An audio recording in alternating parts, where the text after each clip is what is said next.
জয় রাম, জয় গুরু, নমস্কার। গল্প কথায় রাম ঠাকুর চ্যানেলে সব বন্ধুদের স্বাগতম। বন্ধুরা, আজকে আমি একটি ঘটনার কথা বলতেছি নাম পাওয়া নিয়ে। আপনারা একটু কষ্ট করে শুনবেন। শ্রীযুক্ত যজ্ঞেশ্বর কর্মকার মহাশয় কথাগুলো বলেছিলেন শ্রীযুক্ত বটুকেশ্বর মুখার্জি জীবনের কাহিনী নিয়ে। শ্রীযুক্ত বটুকেশ্বর মুখার্জি তৎসময়ে বেশ ধনী কুলীন ব্রাহ্মণ ছিলেন। তাঁর স্ত্রী খুবই ঠাকুরগত প্রাণা ছিলেন। তিনি রাম ঠাকুরের কথা খুব শুনেছেন এবং সে সময় দয়াল ঠাকুর প্রায় সময় সাতপুরে আসতেন। তিনি ঠাকুরের থেকে নাম গ্রহণ করার জন্য স্বামীর নিকট আগ্রহ প্রকাশ করলেন। এদিকে ওনার স্বামী কোনো মতেই নাম নেয়ার আগ্রহ প্রকাশ করলেন না, বরং উনাকে নাম পাইতে অনুমতি দিলেন। সে হিসাবে তিনি ঠাকুর থেকে নাম পেলেন। অতঃপর শ্রী শ্রী ঠাকুর একবার সাতপুর এলে ওই ভদ্রমহিলা ঠাকুরের নিকট থেকে নাম পাওয়ার পর তার স্বামী তার ঠাকুরের পুজোর জন্য উপযুক্ত ব্যবস্থা সব করে দিলেন। এইভাবে দিন যেতে লাগলো। কিন্তু ভদ্রমহিলা প্রায় স্বামীকে বলা বলি করতেন যে আমরা স্বামী স্ত্রী দুজন এক ভাব না হলে ভালো লাগে না।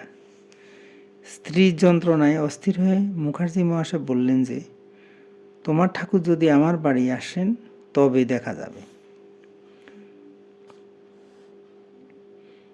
যথাসময়ে শ্রী শ্রী ঠাকুর সাতপুর এক বাড়িতে এলেন। শ্রীযুক্ত বটুকেশ্বর মুখার্জির স্ত্রী সেখানে ঠাকুর দর্শনে ছুটে গেলেন। তিনি ঠাকুরকে সব কথা বললেন। অতঃপর ঠাকুর বললেন, যাইতে হইব তো। শ্রী শ্রী ঠাকুরকে তখন বগলের নিচে হাত দিয়ে ধরে ধরে নিয়ে যেতে হতো। খুব ধীরে ধীরে ঠাকুরকে সে বাড়িতে নিয়ে যাওয়া হয়েছিল। সে বাড়িতে বেশ সাজানো একখানা চেয়ারে ঠাকুরকে বসতে দেওয়া হয়েছিল। বাড়ির সকলে এসে ঠাকুর প্রণাম করলেন। অন্যান্য দর্শন প্রার্থীরাও ঠাকুর প্রণাম করলেন, অথচ মুখার্জি মহাশয় নিজ ইচ্ছাতে এলেন না। তার স্ত্রী তাকে অনেক অনুনয় বিনয় করে ঠাকুর প্রণাম করার জন্য রাজি করালেন। তিনি ঠাকুরকে প্রণাম করলেন। ঠাকুর বললেন, নাম নেবেন? বটুকেশ্বর বাবু বললেন, আমার দুটি কথা আছে। ঠাকুর বললেন, কথাগুলি কি বলেন? তখন তিনি বললেন, আমি বৈশ্যা হাতে কর গুনতে পারুম না, আমার লজ্জা করে, আমি মুরগির মাংস খাই। ঠাকুর বললেন, কয়টা মুরগি খান? সপ্তাহে প্রত্যেক দিনেই খান না বাদ যায়? বটুকেশ্বর বাবু বললেন, না, সপ্তাহে 3-4টা খাই।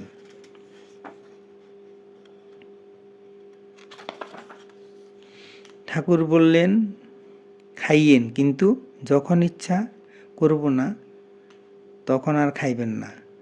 কর গুনতে হবে না আপনার। আপনি অফিসে যাওয়ার পথে মনে মনে চিন্তা করবেন এবং পায়খানাতে তো দরজা বন্ধ করে বসেন, ওইখানে তো আর কেউ দেখব না, ওইখানে নাম করবেন। সত্যাশ্রয় করলে ঠাকুর খুশি হতেন। তিনি শ্রীযুক্ত বটুকেশ্বর মুখার্জির সত্যাশ্রয় দেখে খুশি হয়েছিলেন। সেই সময় কুলীন ব্রাহ্মণের পক্ষে মুরগির মাংস খাওয়া সমাজে খুবই নিন্দনীয় ছিল। তিনি অকপটে সকলের সামনে ঠাকুরের নিকট সবই স্বীকার করেছিলেন।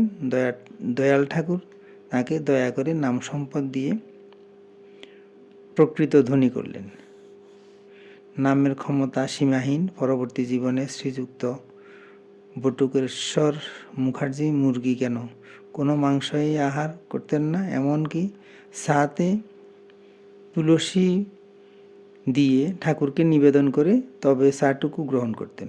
প্রতিদিন ঘরে ঠাকুরের শ্রীপটের নিকট নিরামিষ ভোগ রান্না করে দিয়ে তবে তারা প্রসাদ পেতেন। তিনি কীর্তনে হাত উঁচিয়ে নেচে নেচে নাম করতেন, শ্রী শ্রী ঠাকুরই মানবের উদ্ধারের কর্তা, তিনি অহেতুক কৃপাসিন্ধু, তার কৃপাতে পাষাণ গলতে পারে।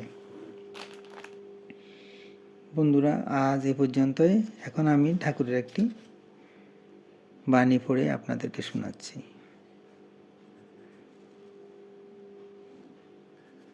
ঠাকুর বলেছেন, বিপদগ্রস্ত লোকের পূর্বাবস্থা মানের চিন্তা করিতে নাই, সময় গতিকেই সকল প্রারব্ধ ভোগের ভোগে পড়িয়া থাকে, তাতে মান অপমানের চিন্তা করা দরকার হয় না।